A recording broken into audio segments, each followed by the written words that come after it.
Welcome in. What's Right with Nick Wright, episode 301, and this will be a different type of episode. This podcast really hasn't existed since I've had to do a show like this. I don't think I've done well, damn, that just happened after a big Chiefs game since the pods existed, maybe in its early infancy, but that just happened. Chiefs get absolutely rocked in the game to become the greatest team ever. So we will get into all of that. Also, at the end of today's episode, we will get a reaction to Luka Doncic's debut with the Lakers. Those really should be their own separate podcasts or events. However, we're going to do it all today. One happened over the weekend. One happened last night. And here is, I thought the right thing to do, because we've been building up to it all year, was to have my first reaction to the Chiefs' loss be on First Things First. When I made that choice, I didn't necessarily know Damonza. Damonza's here, by the way. If you're new to the pod, Damonza's my son. He lives in LA. He's my co-host. I didn't necessarily know when I made that decision that my first reaction to the game would be given covered in confetti while a marching band circled me and played around me. But I've had time to process, to think, to figure out what did and didn't happen in that football game. And maybe the most interesting parts of that are what it means for Patrick Mahomes' pursuit of being the greatest football player of all time, how big of a stumble this was, whether, as some have said, that makes that conversation moot. It ends it. I don't think that is the case, but I will say what did and didn't happen. Also, one other quick note before we get to it. Announced over the weekend, we own this podcast now. So Damonza and I, we've partnered with the great people at Volume. We still have the great people at Blue Duck putting it together. But that also means we're open for business. And as I told you guys a few weeks ago, we were open for a gambling sponsor. Shout out to the good people at DraftKings for stepping up to the plate. That box is now checked. Gambling sponsor. And I'm going to go rogue here and say we are also, in a very short window of time, looking for a car dealership sponsor, preferably one in Los Angeles or nationally. I've got a car, and I live in New York, probably don't need two. Damonza, on the other hand, got 6 weeks left on a lease. And if anybody wants to, do some trade, do something, have your people hit my people or whatever it is, I'm going to, and reach out however you can. Damonza's, might be in the market for a car. So there's the fun stuff. Bomani Jones already trolling me live in the chat. We're also going to try to get to chat questions. Bomani saying, y'all can't put no confetti on the screen. Thanks, Bo. Listen to The Right Time with Bomani Jones, one of my favorite podcasts ever. All right, pal. Enough preamble. Let's get to the game. All right. Yeah, Pops. That was really, really, really bad. I felt super bad for you the entire time. I had fried chicken wings Sunday during the game for the first time since college, and I feel like I did it very well. Sat down to eat after halftime. Thought it was going to get better, and I just couldn't eat. I felt really bad for you, and I went to go check your tweets. And I was like, he never really tweets during these situations. And I think what really made it worse was that I went to go see your tweets and you had been feeling good. You're like, they're down 10. This is the part of the dynasty. They can finally start playing football. And it just kept getting worse. So that's a great place to start. So being down 10 in the Super Bowl, for everyone else in league history except for two guys, is a death sentence. There have been 6 double-digit comebacks in Super Bowl history. And 3 have been by Patrick, 2 have been by Tom, and 1 other guy. So Tom obviously had the 25-point comeback and a 10-point comeback against the Seahawks.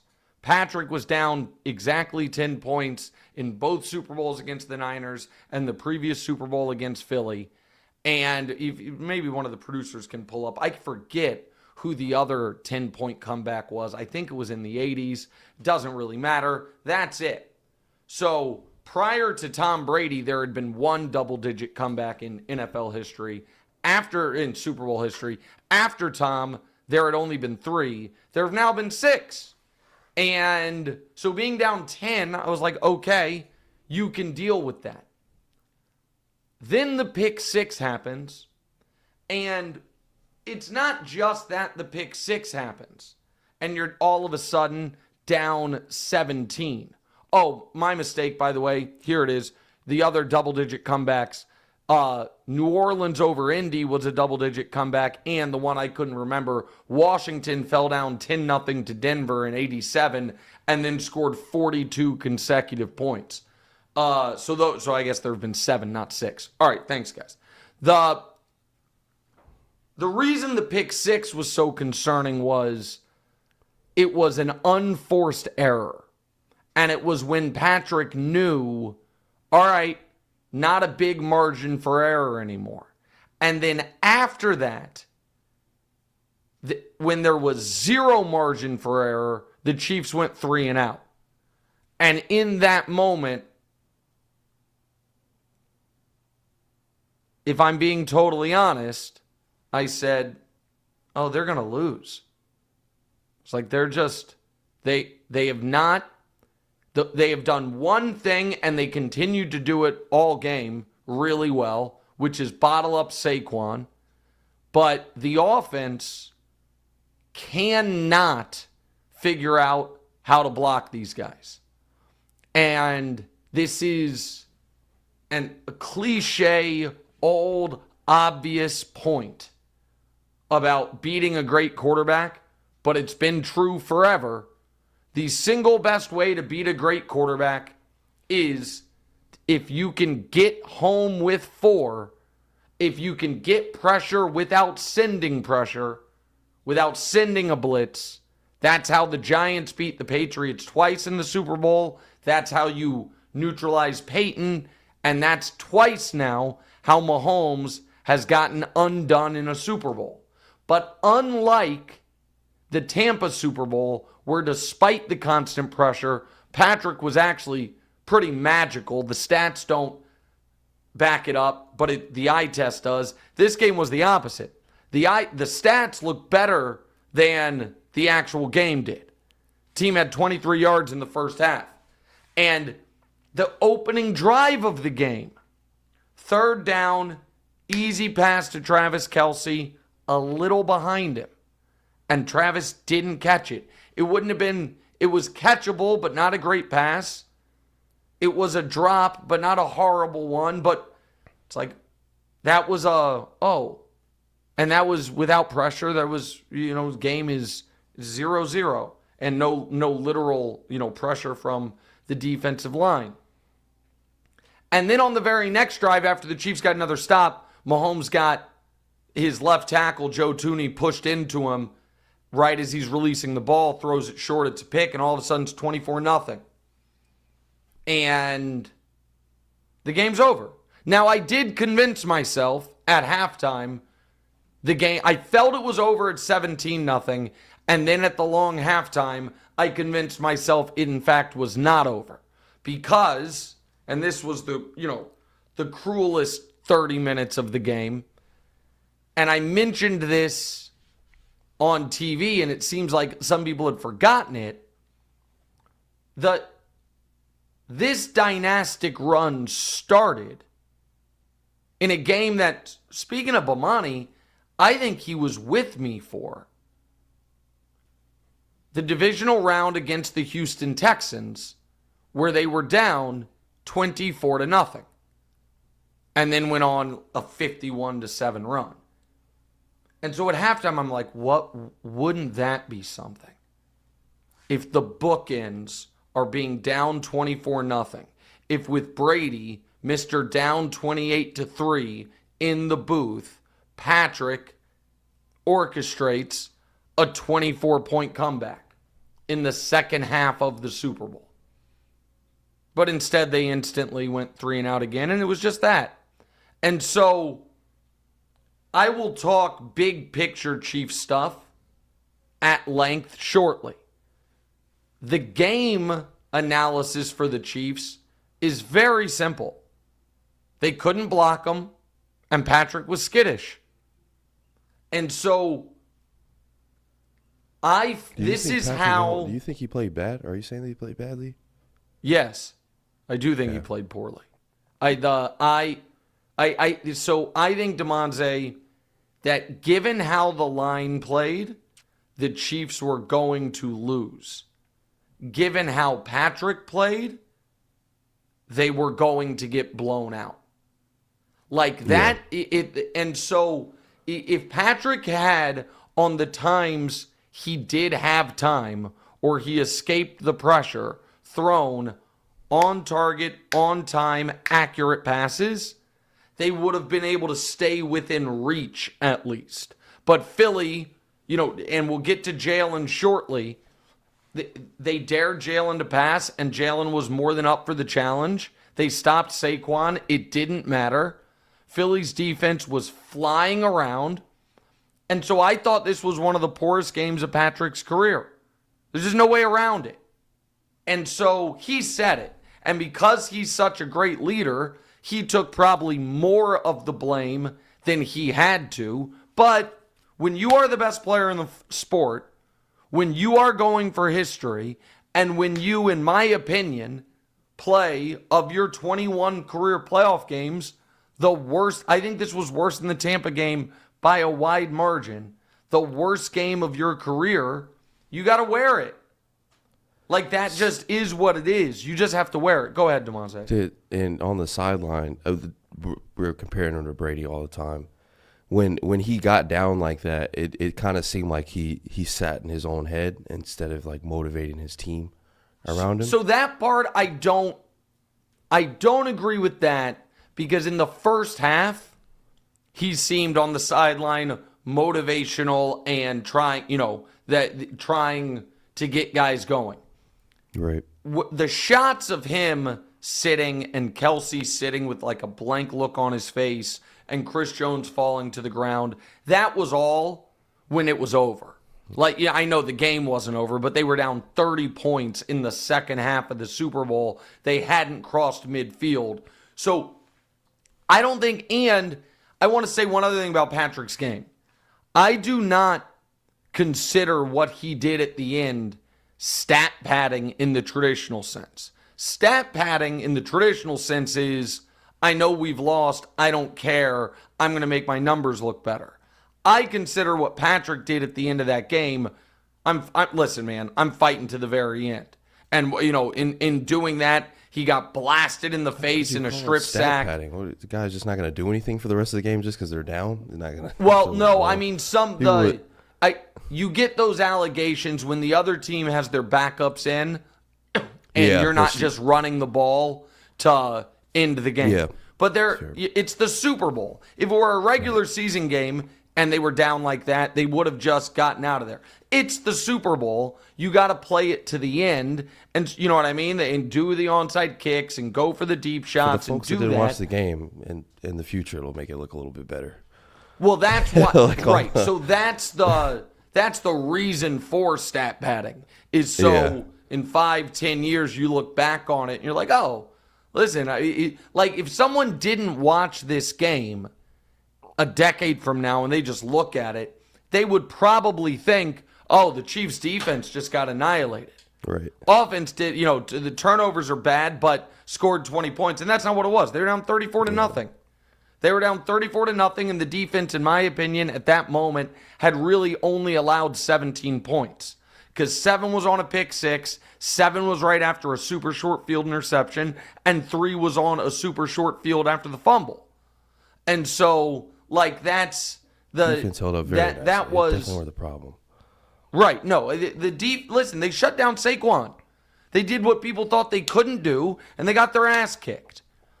And so this is where I will go precedent for this. And I have said for a while that Mahomes is trying to speed run Brady's career. I didn't account for the '07 Super Bowl to be a part of that. So in our lifetimes, Damonza, there have been 2 games, total, 2 games that were played where if a team won that game, they would have the universal claim of greatest team of all time. One game was the undefeated '07 Patriots up against the New York Giants, and the other game was this Sunday.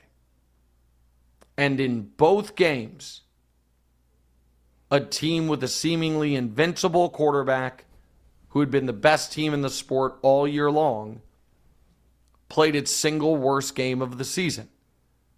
That Patriots game was close because the defense played well, Brady didn't have as many turnovers, and because they weren't playing a team nearly as good as this Eagles team.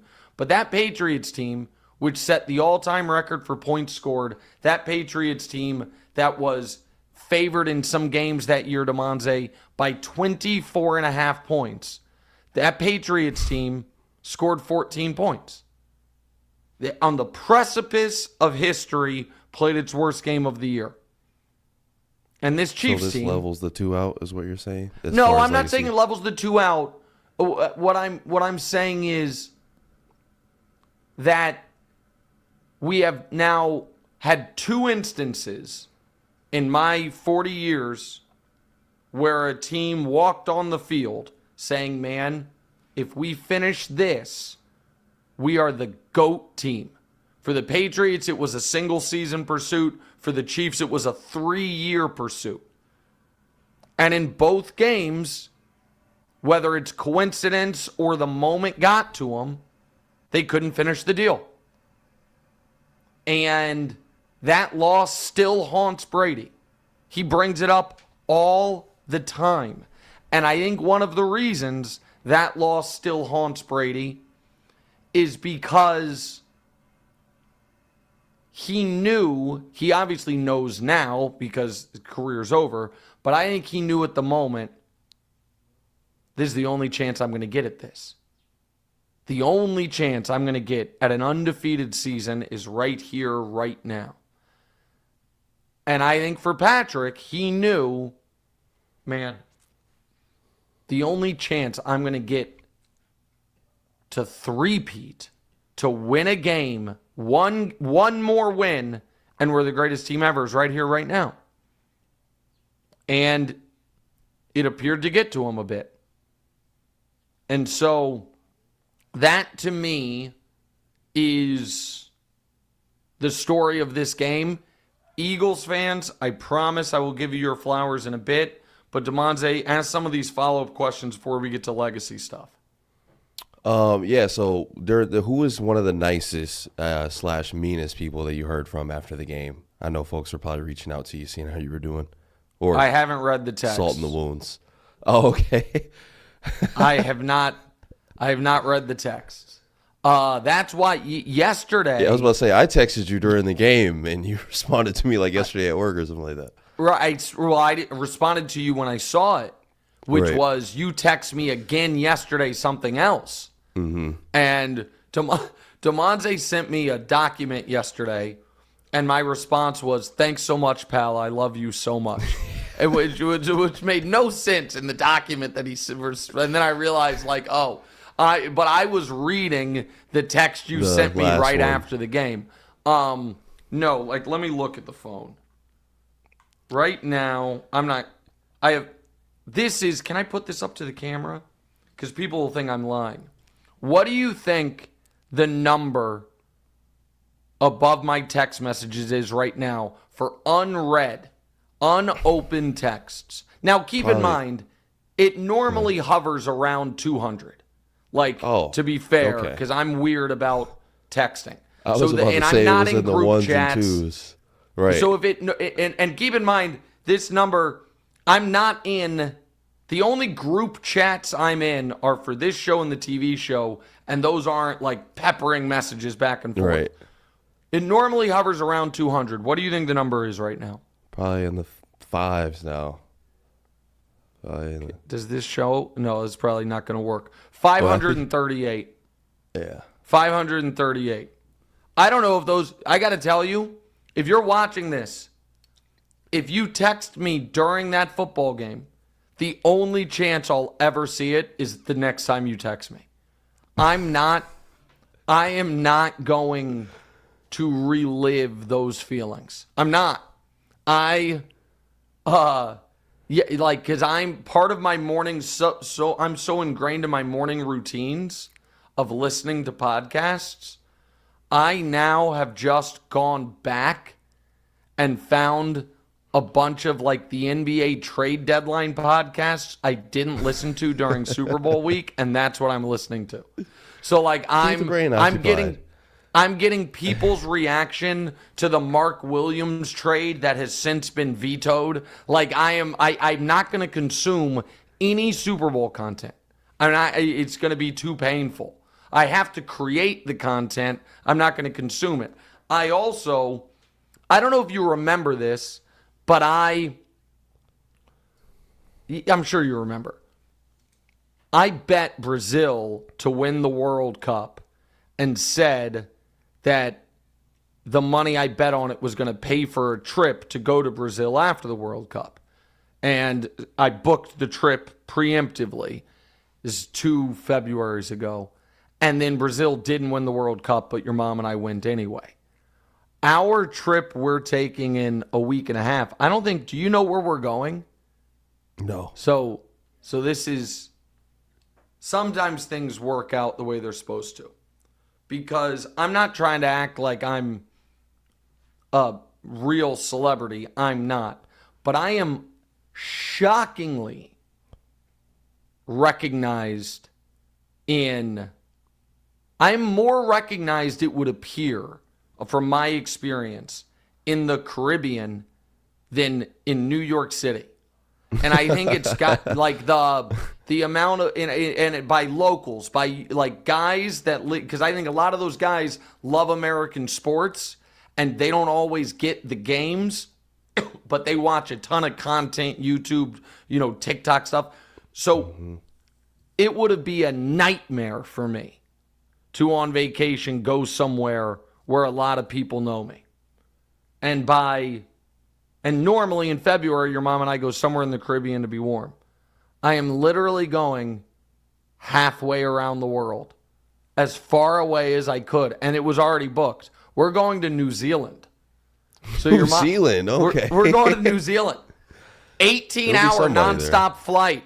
And God knows, like I haven't given any rugby takes or Aussie rules football takes, so I will get to hide from this. Because here's the other thing. Where do I like to go gamble?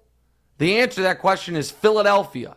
Well, that's off the board for months, maybe life. Like, I can't deal with these people. And I was pretty... Follow you around. Yeah, I just can't deal. Folks. I really just can't deal. All right, go ask a couple other producer questions before we get to the legacy stuff. So all the first things first stunts, you guys had it planned. Were some of them unplanned that happened since, the Chiefs lost? Some of that a little impromptu?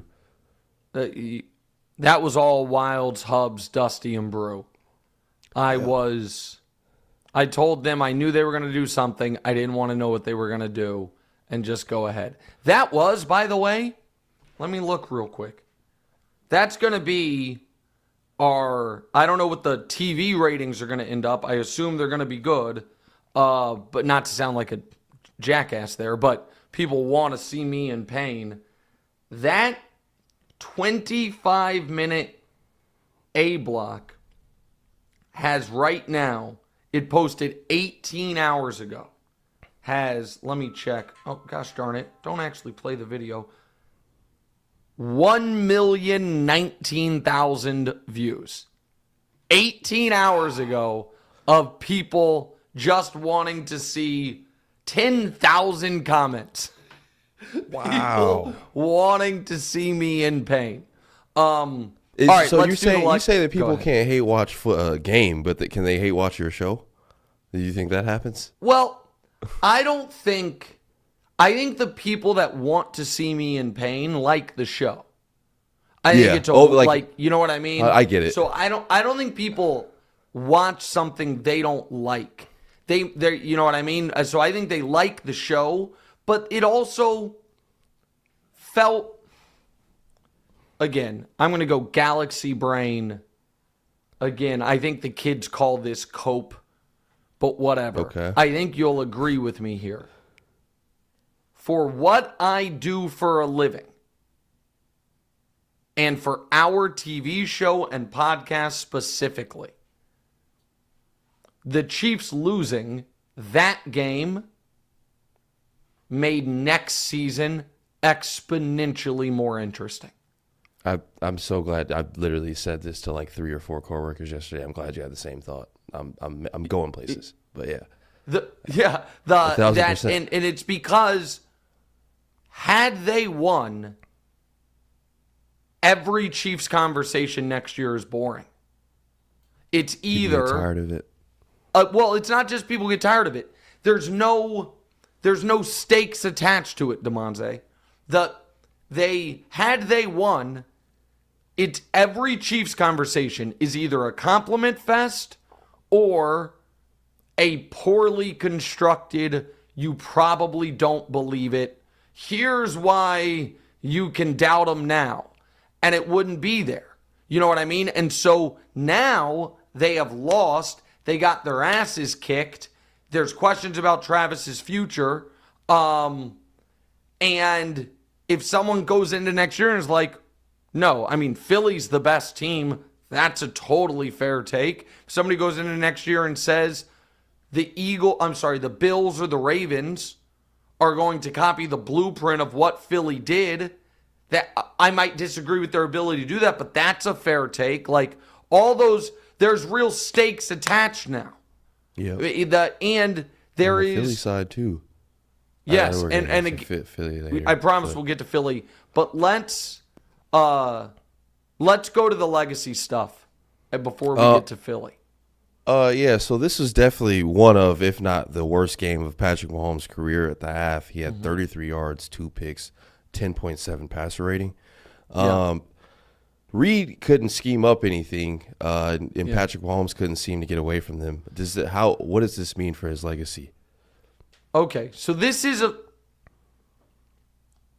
might be the most important conversation on the pod, except for when I have to tell the story about what happened to me the night before the Super Bowl with Jalen Hurts' family, who was delightful, but it's an unbelievable story. Yeah. So this simultaneously means everything and nothing to Mahomes' legacy. It means everything to his legacy in one specific way. His pursuit of Tom Brady to be the greatest player of all time. It took a huge hit.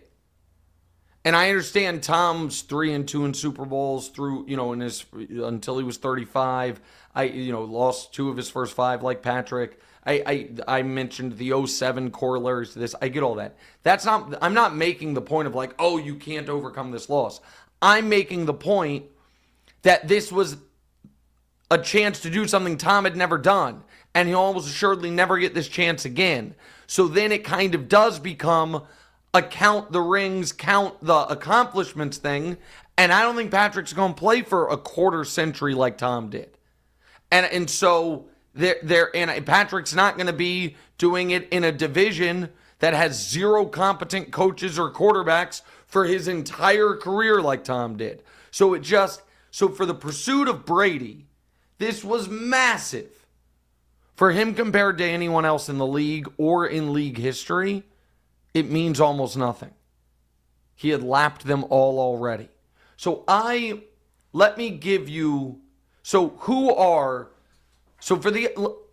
for the other quarterbacks currently playing, if someone wants to say Jalen Hurts gets to call himself best quarterback in the league right now, I'll listen to it.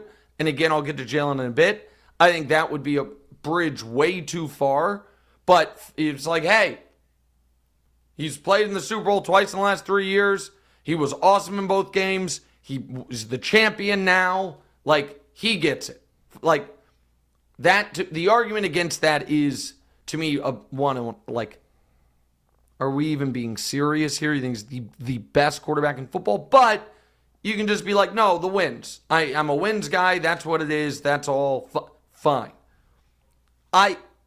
So I oddly, even though I don't think Jalen is as good as Josh, Lamar, or Joe, I will listen to a Jalen Hurts deserves the spot atop Mahomes Mountain before I will listen to Josh, Lamar, or Joe do.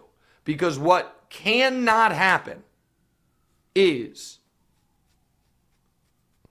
how someone performs in a Super Bowl knocks them down, so someone who, a direct competitor who they beat and outplayed to get to that Super Bowl gets elevated.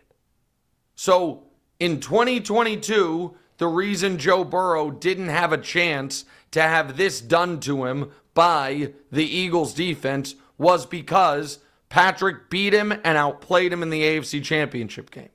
In 2023, the reason Lamar didn't have a chance to have this done to him by the San Francisco 49ers is because Patrick beat him and outplayed him in the AFC Championship game.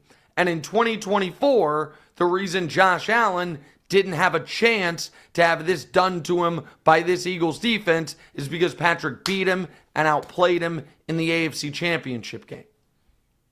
So what this game means for Mahomes' current standing amongst contemporaries is nothing. Nothing. What it means for his standing amongst the all-time greats, well, I don't think anybody is going to argue, oh, he now, if someone were going to, like, who are the other guys he's up against? The only other guy other than Brady, again, Brady is here. So we're talking about everyone beneath Brady. Well, who's been to as many Super Bowls as Patrick? Only Elway.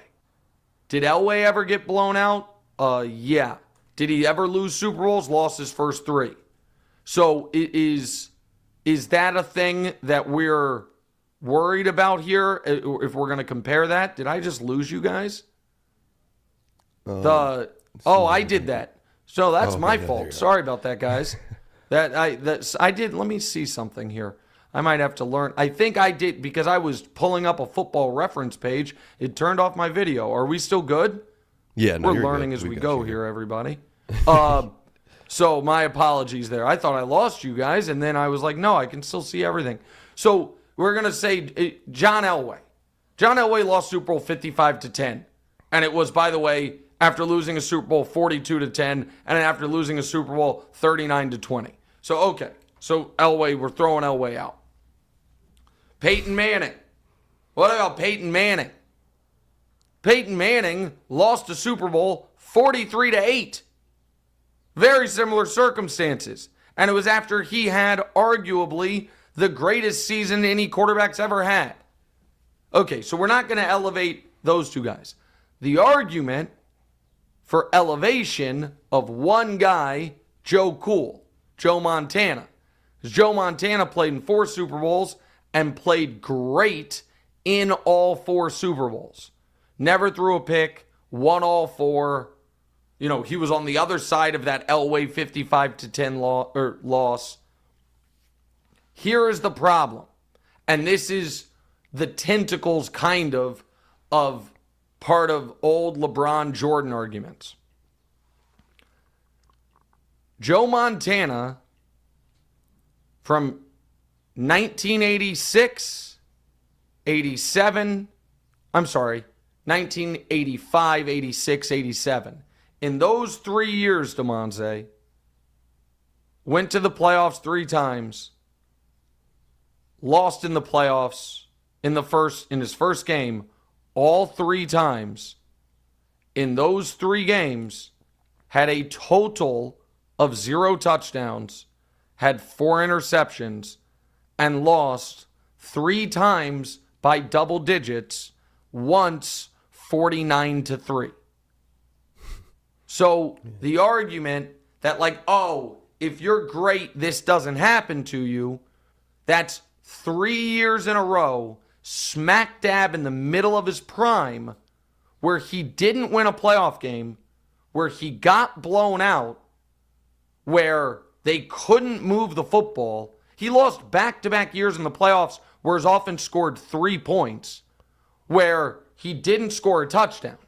So what I won't, and this is a fundamental belief I have about sports, there is no championship round performance that results in a loss that is worse than a first round performance that results in a loss.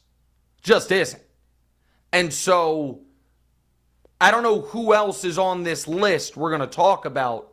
Like, oh, we're going to elevate. Aaron Rodgers never played brutal in a Super Bowl. Yeah, because he played 20 years and got to 1. And so, like, you're correct. But so there's just, so if the argument is Tom Brady is the only legend to ever play quarterback in NFL history, fine. But if the legend quarterback room has 2 or more seats, Patrick's the first person to sit down in that second seat.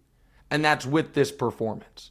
There is not a guy you can find that didn't have horrifying postseason losses. There isn't one. And Patrick remains the only player to never have the horrifying postseason loss early. And this is again where if we are going to be, I think, fair, we are going to acknowledge that the year Tom was trying to do what Patrick was trying to do this week, which was execute a three-peat, he lost in the divisional round to Jay Cutler 27-13, throwing a couple picks, including a pick 6. Like, again, and it wasn't a Super Bowl. It was, he played so poorly in that game they didn't get to the Super Bowl. Again, Tom's resume is unimpeachable. But what we're not going to do is act like there is this group of quarterbacks, current or in the past, who don't have some brutal playoff losses on their resume. Patrick remains the only guy who I would argue has just one. And you can say, yeah, but it came on the biggest stage. Came on the biggest stage because that's the only stage he plays on. It's unfathomable at this point that he would be playing in the wild card round and getting blown out. You can't even conceptualize that. That happened to Joe Montana coming off a Super Bowl in back-to-back years. So, again, like I will, there's a lot of fair criticism about this game. There is not a lot of, well, now we have to rethink, where Patrick is in NFL history. That's not a thing. Now, we do, if you were calling him already the greatest of all time, you got to rethink that. I said, had he won, I would call him that. He didn't. And the results of the games matter. All right, we're going to get to my Super Bowl Eve story. Nick Sirianni, Jalen Hurts, Howie Roseman. In the rundown, it says I owe them all apologies. That seems, we'll see. But first and foremost, shout out DraftKings, new official gambling sponsor of What's Right with Nick Wright. Gambling sponsor. They've been Damonza's preferred betting partner forever. They've been my preferred betting partner for this past football season. And now they are an exclusive betting partner of the people at DraftKings. And I'm going to need the What's Right folks to help me out here in a moment. But first, let me tell you about them. Who's scoring big in the NBA this season? You, with the all-new ways to get in on the action at DraftKings Sportsbook, an official sports betting partner of the NBA. From monsters, slams, dish, and the rock cleaning glass, get behind your favorite players and the prop bets you can make on DraftKings, the home of NBA player props. Ready to place your first bet? Try betting on something simple like picking how many points your favorite player will have. Go to the DraftKings Sportsbook app, make your pick. So, listen, there are some lines to look at for this evening. If you want player props for this evening, Jalen Brunson's total is 28.5. An angry Kevin Durant's total is 26.5. Again, lines and odds are subject to change. Here is the thing I need from you guys, okay? New DraftKings customers. Bet $5, get $150 in bonus bets instantly. Now, I understand some of you guys have, already, if you're already signed up, try to just do that and use my code anyway. That won't work. Actually, so probably shouldn't do that. But if you're using something else, I just want to show these DraftKings people, they made a good call here. So here's what you do. Take it to the rack with DraftKings Sportsbook. Every point counts. Download DraftKings Sportsbook app. And this is what I need. Use the code WRIGHT. WRIGHT. Use the code WRIGHT. That's code WRIGHT for new customers to get $150 in bonus bets when you bet just $5. Only on DraftKings. The crown is yours. So here, against code WRIGHT, and I'm giving them a long read here because I have a real goal here. And let's put Damonza back on the screen if we can. So here's the deal, guys. We have a goal for this football season. And we're 6 months away from the football season. And guys, just so you guys know, I'm not seeing Damonza at all right now. Maybe we can fix that. I don't know, in the V mix. But if this DraftKings thing goes well enough over the next 6 months, then my goal is for next football season, Damonza, for when you open the DraftKings app, for there to be, the Wright's picks of the week or whatever, the little picture Damonza's of me, and teaser. people can follow it. And there to be one right next to it, Damonza's teaser of the week. Yeah. Nothing would be greater than if people open the DraftKings app and they can just one click follow your teaser. I think the only way we're gonna get that to happen is if we show them that we can move action here. So we just need people to use the DraftKings app, use promo code WRIGHT, WRIGHT. If you're a new customer, bet $5, get $150 in bonus bets, and then we'll try to give out some plays on the show, see if people follow them, whatever it is. Again, we have a very long, documented history, 5 out of 6 years of being profitable against the spread and straight up picks. Damonza is on a 1-year run of profitability in teasers. And so we've got 6 months to kind of prove ourselves for the next football season. But how sick would that be? That would be freaking amazing, man. See a picture of Damonza's teaser of the week. All right, now to the Eagles piece of it.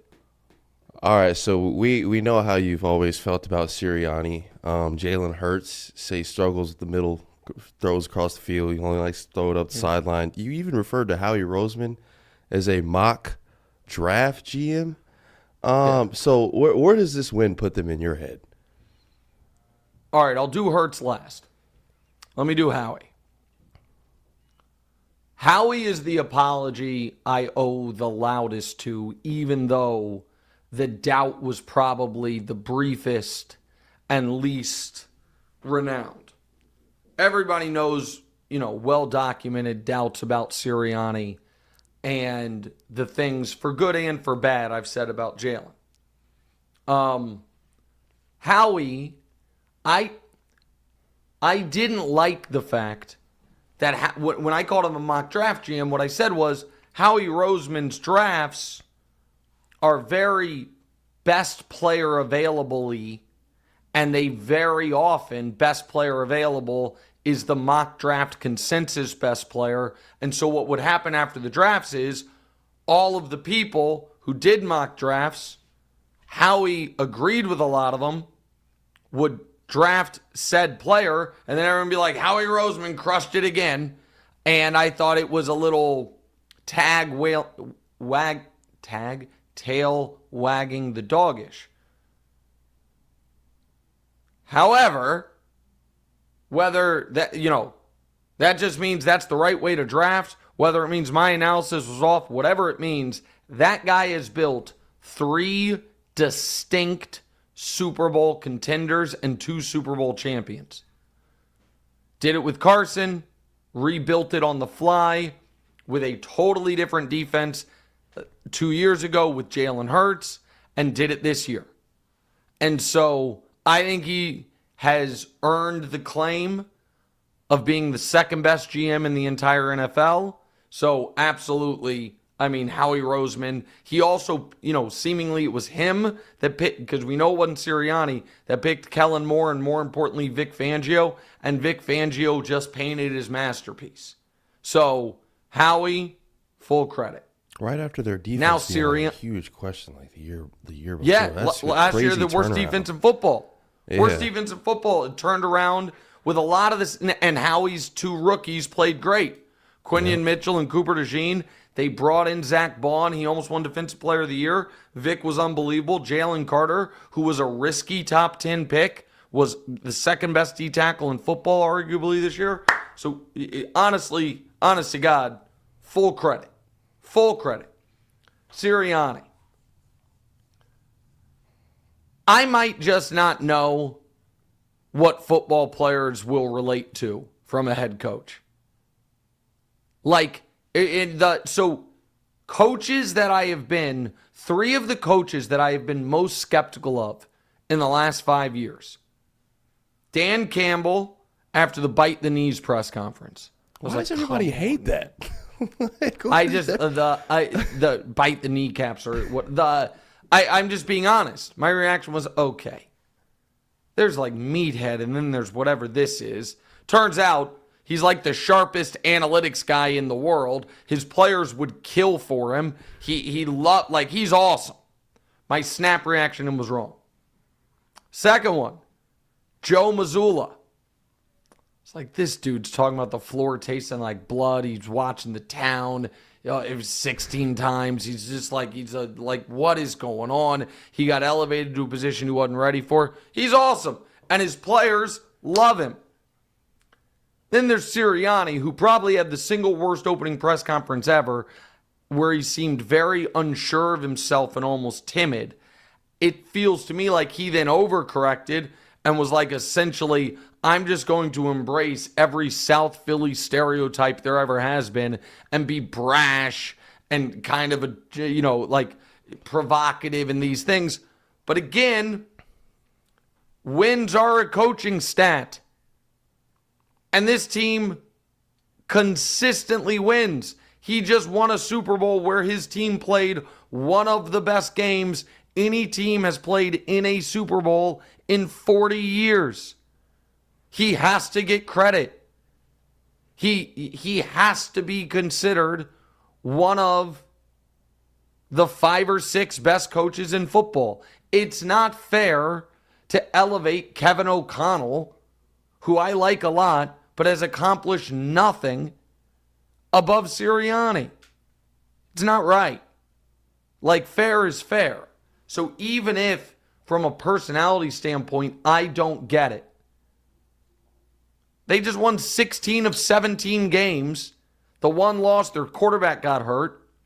They blew out a team in the NFC Championship game and blew out a team trying to be the greatest team of all time in the Super Bowl. Guys been to the playoffs all 4 years. They've had 2 awesome playoff runs. He gets the credit. And then there's Jalen, who, would you, Damonza, and be honest with me here. You're not going to you're not make me mad, hurt my feelings. Would you have described me as a Jalen Hurts hater or a Jalen Hurts skeptic? If you were only given those two options. Like, and again, you can... Yeah, I'd say you're a Lamar Jackson hater. As far as Jalen Hurts, I'd see it as a skeptic. So, it's so funny you say that. Because I obviously... I shouldn't say obviously at this point.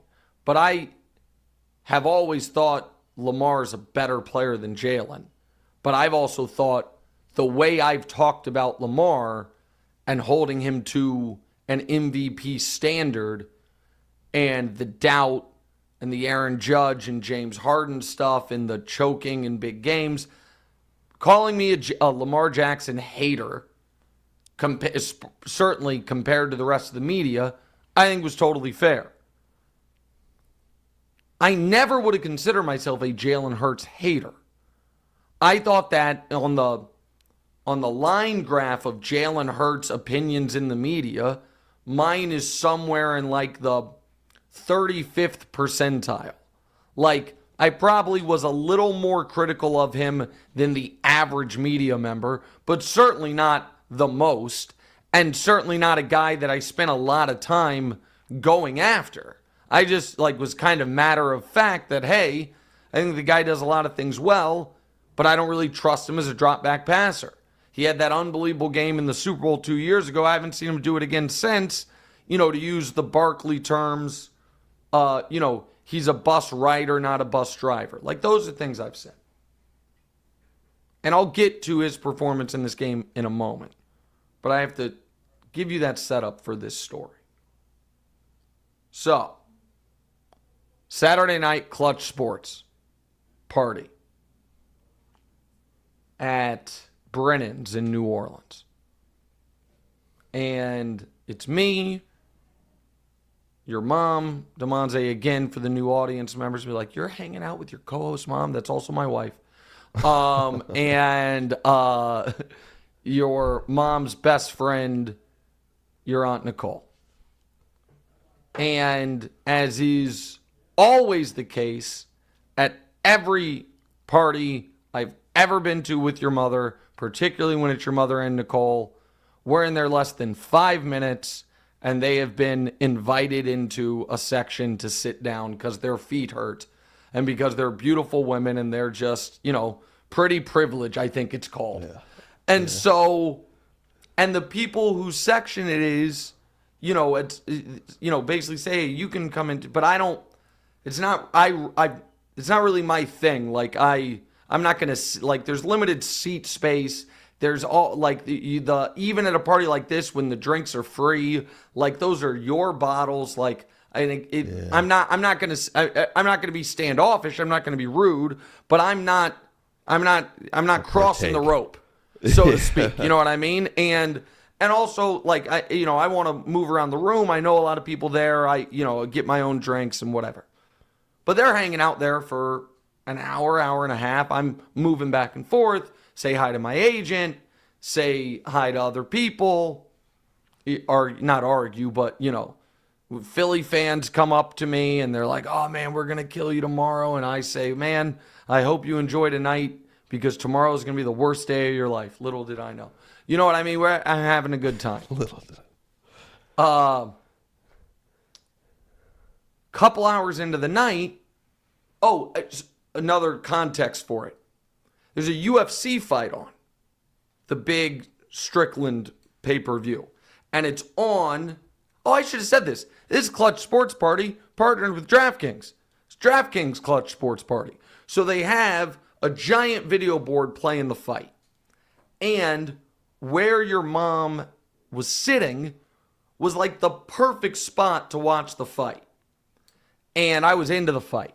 So once the fight started, I moved over to where I'm standing right outside the section watching this fight. And I stand there, you know how I watch non-Chiefs sporting events. I just stand totally still, arms crossed, kind of looking, I don't know, crazy is the wrong word, but I'm just I'm intensely watching the event. And so I'm just standing there silently watching the event. But I've now been standing there for probably, it's 5-minute round, 5-round fight. I watched the whole thing standing right there. So I just standing there silently for a half hour. Not really thinking, just whatever. Right after the fight ends, this woman comes up to me who was sitting in the same section but across from your mom and says, I would like to ask you a question. I'm like, sure, of course. And she said, why do you talk so bad about Jalen Hurts? And I said, I don't know. I don't know that that's fair. And she was like, yes, it is. You always talk bad about him. And I was like, well, I have questions about his ability as a drop back passer. It's my opinion. Like, I don't think I've ever been personal. I've ever been unfair. Basically agree to disagree. And she's not having it. Now, she's incredibly polite, but very adamant that I have been unfair and I don't even know if inaccurate, but unfair about my Jalen Hurts commentary. So I'm like, okay, hey, we can certainly have this conversation, because if it were, again, this is me showing kind of just how my brain works. If it were a guy, particularly a guy my age or younger, I'd have quickly been like, hey, man, agree to disagree, whatever. But because it was a woman, and a woman that I perceived to be older than me, I felt like I have an obligation here to be uber respectful and to just, if you really want to have this conversation, we can have this conversation. And so I'm like, let me tell you the good things I've said about Jalen. She's like, no, I'm not talking about that. I'm like, well, no, let me paint you the full picture, right? Let me paint you the full picture. So I list that the first time we ever talked about him was when he got benched in college and how well I thought he dealt with that. About, I go through a bunch of stuff. I was like, and now, let me tell you, I think the single most critical thing I've ever said about Jalen, that is probably what you were sent or you've seen or whatever. I was like, I called him the weak link of the Eagles offense. I was like, and I know that sounds awful. I was like, but I believe the Eagles have a top 2 offensive line, a top 2 receiving core, a top 2 running back. So even if I think Jalen is a top 10 quarterback, that would make him the weak link. And she still is like, usually like, I'm a little charming. I feel like I'm, making the case, whatever. Not really having it. And then I realized something I should have realized much earlier in the conversation. And I said, ma'am, may I ask you a question? She said, yes. I said, are you Jalen Hurts' mother? And she said, yes, I am. Yep. And I was like, oh, man. I was like, and I told her, and I was like, listen, you're putting me in a brutal spot. She was like, I don't know, again, I don't want to misquote her at all. I don't know if she said, what do you mean, or no, I'm not, or whatever. I was like, because now that I know you're his mother, what I should do is just say, I'm sorry for everything I've ever said, or, I'm playing a character, or, it's my job, whatever it is. I was like, but if I have any hope of you having any respect for me after this, I feel like I have to show you I do believe what I say. I try to never be personal, and that we're, what I mean? We might just have a difference of opinion on certain things. And so, like, if you want to continue this conversation, I will do it. But ultimately, I'm not trying to, have a weird thing here. And she was like, no, I want to talk. And so we talked for gosh, I don't know, another 10 minutes.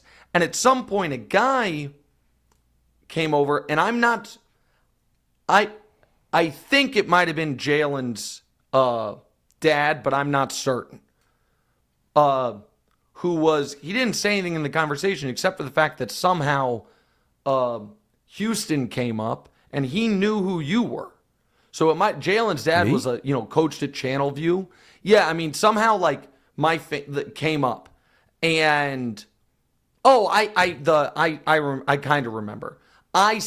kind of remember. I do remember.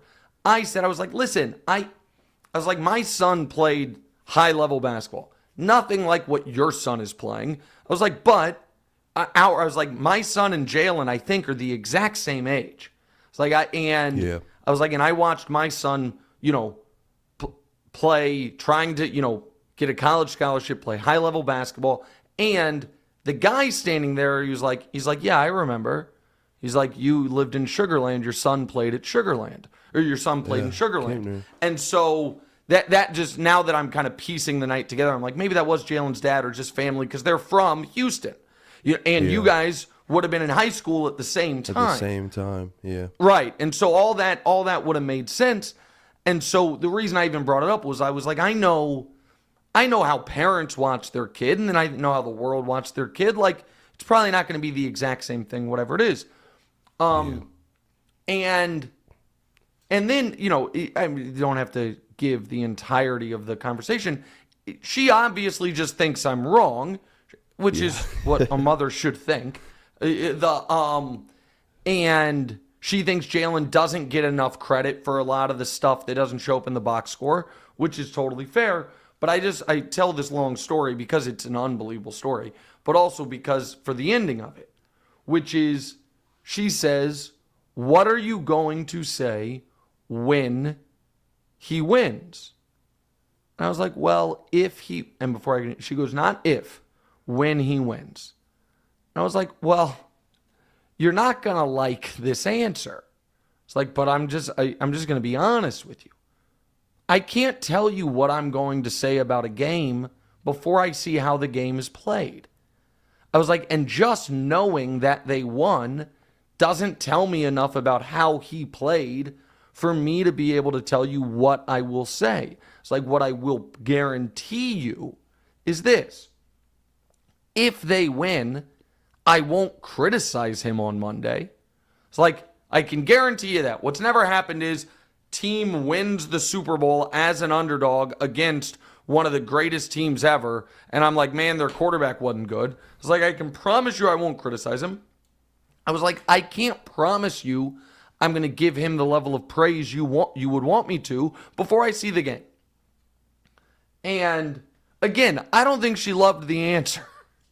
But I was like, listen, agree, this is what it is. And she was incredibly gracious and a very sweet woman. And then I shook the other guy's hand. Then another guy came over, guy your age, maybe a little younger. And he came over and I put out to shake his hand. And I said, hey, what's your name? And he was not of the mood of the other participants. He was like, doesn't matter what my name is. I was like, okay, got it. No problem. I was like, I'm Nick. Nice to meet you. Like, I don't know if this is Jalen's cousin. I don't know who it was. But I got serious cousin vibes. And so I'm like, okay, you know what I mean? This has gone about as well as it could have gone, all things considered. Takes and get you grabbed up. Yeah. And so that was that. So I tell all that story to now answer the question. What am I going to say? And what I'm going to say is, after that performance, I have had a top 5 quarterbacks list of Mahomes, Allen, Burrow, Lamar, Stafford, pretty consistently over the last 3 years. There's been movement 2 through 5, but that's basically been my list. And that has been on the back of Matt Stafford's inclusion there has been because, man, guy kicked ass in a Super Bowl, won a Super Bowl. How many Super Bowl champion quarterbacks still playing well are there? Like, it's him, Mahomes, and then Russell, who's different player, Rodgers, different player, Brady's gone. Like, winning a Super Bowl really matters a lot. Winning a Super Bowl in part because you played great. And playing great in multiple Super Bowls has to matter a lot. So what I'll say is Jalen Hurts now deserves to be just considered one of the 5 best quarterbacks. Even if you have questions about his down-to-down drop-back passing ability, as I still do, he's a big game player. He's an incredibly tough player. He's a leader that deals with a very tough personality in AJ, an eccentric head coach.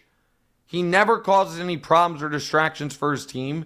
He agrees to continually run the tush push, and that's a brutal play that really is so valuable to them. And he just thoroughly outplayed Patrick Mahomes in the Super Bowl and beat him. And he also, the guy who I had there, Matt Stafford, he beat him in a game that Stafford played well, but Stafford made the big mistake and Jalen didn't with the fumble. So fair is fair. Like, it's not right to just say Justin Herbert at this point is better than Jalen Hurts. It's not. Like, the arm talent is one thing. Like, that's not everything that has to do with playing quarterback in this league. And he played great in the conference championship game. He played great in the Super Bowl for the second time. He had one turnover the whole playoff run. He stepped up in the biggest moments. He's earned that. Flatly, he's just earned that. So, there's the answer. This episode of What's Right is brought to you by Daya Pizza, featuring dairy-free cheese made with their new Daya Oat Cream Blend. Dairy-free cheese come a long way, and Daya is leading the charge. Their pizzas offer the melt and stretch of traditional cheese without any dairy. Each Daya pizza starts with a perfectly crisp crust, layered with savory toppings, and finished with cheese that melts and stretches beautifully. The Daya Oat Cream Blend delivers a creamy, cheesy texture that's indistinguishable from dairy-based options. Every pizza is crafted to be dairy-free, making it a great choice for anyone seeking more inclusive meal options without compromising on taste. Daya takes the concept of dairy-free to a new level, eliminating FOMO, fear of missing dairy. These pizzas deliver delicious taste and texture, making them perfect for any occasion, from casual dinners to game day spreads. Enjoy a FOMO-free pizza night with Daya. Visit DayaFoods.com for more information, or find Daya Pizza at retailers like Whole Foods, Kroger, and Walmart. Coming soon to select Publix and Sprouts. Follow Daya on Instagram and TikTok for more updates. All right, Damonza, we're going to have to save the halftime show thoughts for a time when I've watched it, because I was nervously circling the block, have not watched it, and I'll be honest, I may never see it. I don't know if I'll be able to, like, again, and I like Go Kendrick, back but to I don't that know. moment. Yeah, exactly. We're going to also have to save the story I tweeted about your mom on the plane for later, because we've gone an hour 20 almost, and I do want to talk about Luka's debut last night, so go ahead and set it up. So he played for about 23 minutes last night. 15, 5, and 4. He's 1 for 7 from 3, but the chemistry out there is looking good. Looks like they play together well. Yep.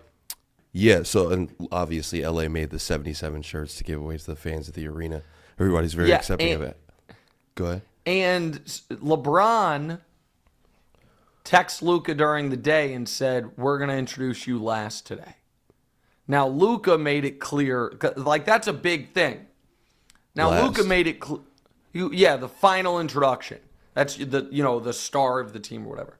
Luka then made it clear after the game that was a one-time thing, and it's going to go back to LeBron being introduced last.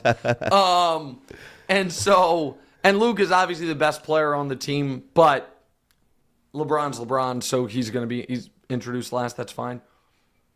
Man, I know intellectually that the Lakers lack of rim protection because the Mark Williams trade got vetoed should kneecap them. I know that from just a history of watching basketball. But I also know this. We have never in NBA history had two players with the combined IQ and combined passing ability of Luka and LeBron James on the same team. And you saw just glimpses of it last night. What that will mean for the Lakers offense, I think people are actually underestimating. I think this can be a top 3 offense in basketball. And a top 3 offense, you're a contender. If you have a top 3 offense, you still probably have to find a way to have a top 15 defense, but you don't need a top 3 defense to be a contender if you have that offense. And what you also saw last night, Damonza, what you have seen since the trade was made, is a truly invigorated LeBron James, who last night on both ends of the court, offense and defense, was dialed in a way that he's not going to be able to be dialed in every single night, but because of Luka, he's not going to need to be. More effort from defense, more effort on defense from Luka too. Sure, but honestly, I don't care as much about that. Okay. I don't. I want, ideally, Luka takes such an offensive burden off LeBron that he can then, because even at age 40, LeBron is, if that's where he's expending his energy, is a better defender than Luka. And since we have got wind of this trade, what we have gotten from LeBron in 4 games and 4 victories is 31, 11, and 9 on 57-50 splits. Again, is he going to keep that up? No. But his season as is right now is one of the most remarkable things I've seen in the last decade in the NBA. LeBron at age 40, in year 22, on a team that's winning without a co-star for the last couple weeks because AD was out and Luka just got there, that is right now essentially tied for 3rd in the West, him giving you 24, 8, and 9 on 52, 39 splits. And now you add Luka, who is going to rip the league's eyes out with anger. That's a tough team, man. I thought it was really important last night that Dirk showed up. Dirk showing up for that game means even the greatest Mav in franchise history doesn't buy this idea that behind the scenes Luka was some train wreck and that he's got his back. LeBron saying to Luka, F fitting in, fit out, Luka, do your thing, has to be the coolest thing imaginable. And you might be like, guys, Nick, he's a 5-time first-team All-NBA guy. He's been in discussion for best player in the league. All that in Luka, all that's true. Doesn't change the fact LeBron was his basketball idol, the guy he mirrored his game off of. And LeBron is saying to Luka, hey, man, you got the car keys, bro. And again, last night he didn't play out that way because he was on a minutes restriction. It was a blowout. He didn't play in the fourth quarter. Luka is going to be so sensational and so motivated.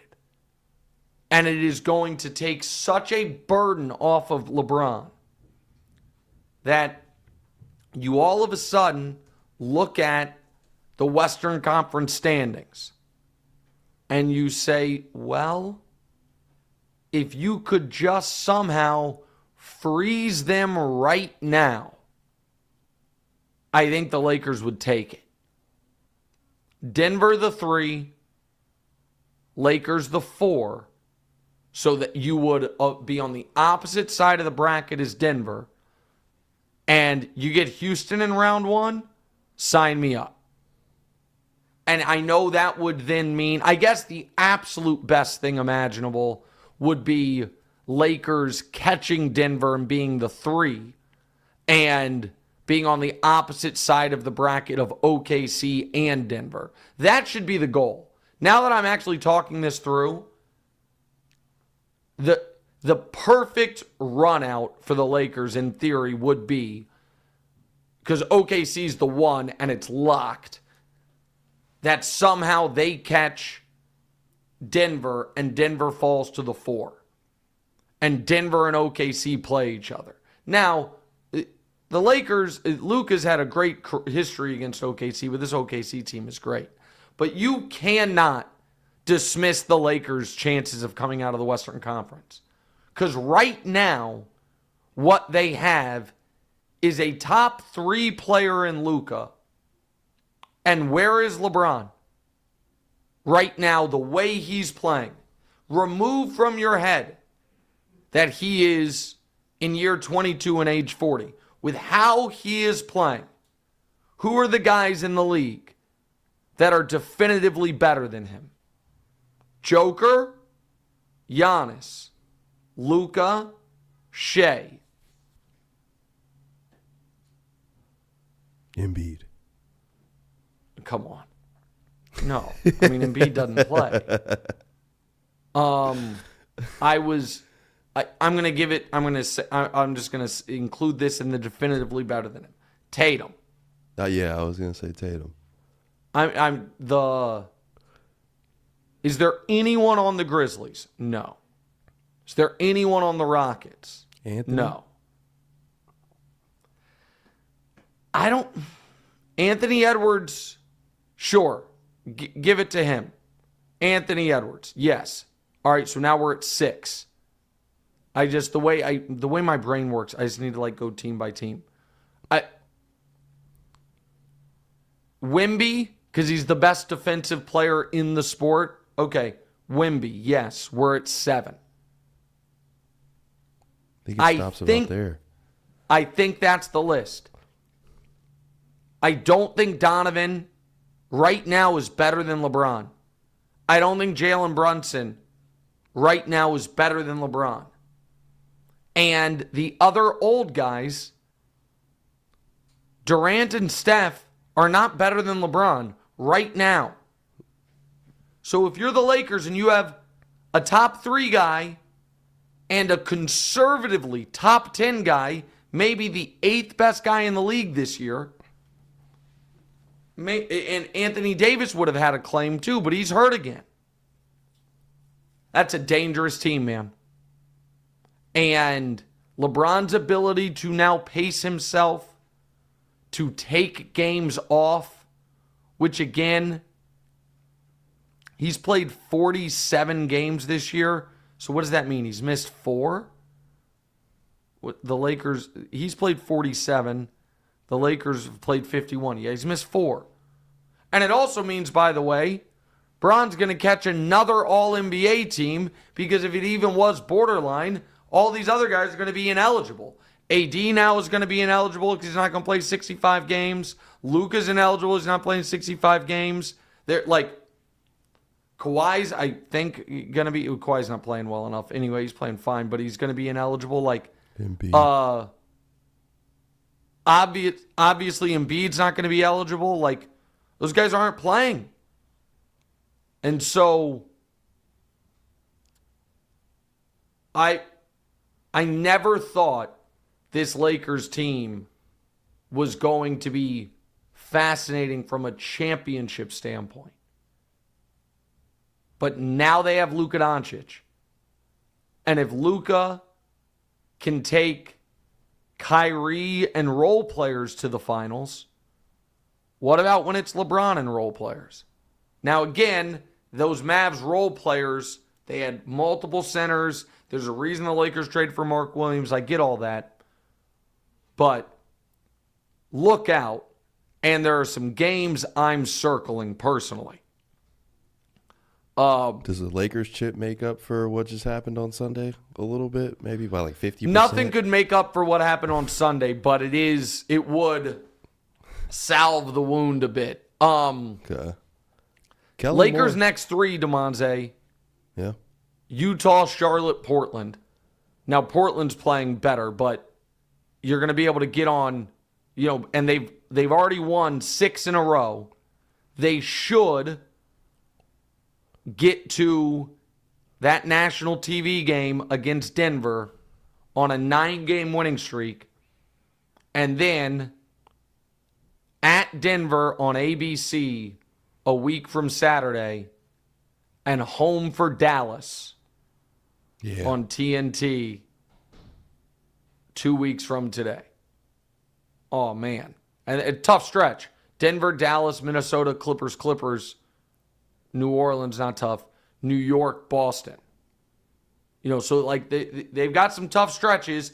And at the end of the year, when they're going to be fighting for seeding, because of the wildfires, they moved some games. They have a 5-game in 7-night stretch that is home for the Warriors, home for New Orleans on a back-to-back, then at OKC, then at OKC again, and then Luka's return to Dallas on a back-to-back. So that 5-game stretch to see what you're working with. Absolutely. For the finals or the playoffs. Is brutal, but that's right before the postseason. All right, 90-minute show is after the Super Bowl. Kellen Moore to the Saints. Everybody seemed to know that was going to happen. Thank you for the breaking news on it, but I didn't mean to dismiss it. My point is the Saints being one of the first teams to fire their coach and then not hiring a coach didn't make sense. So they were just waiting on that. All right. Thank you to DraftKings. Thank you to the Volume. Thank you to the people at Blue Duck. Thank you to you, Damonza. See you guys on Thursday. I'll be on with Colin in an hour. Oh, geez, it's noon. I got to go. I'll be on with Colin in an hour, and I'll be on First Things First in 3 hours. What's right?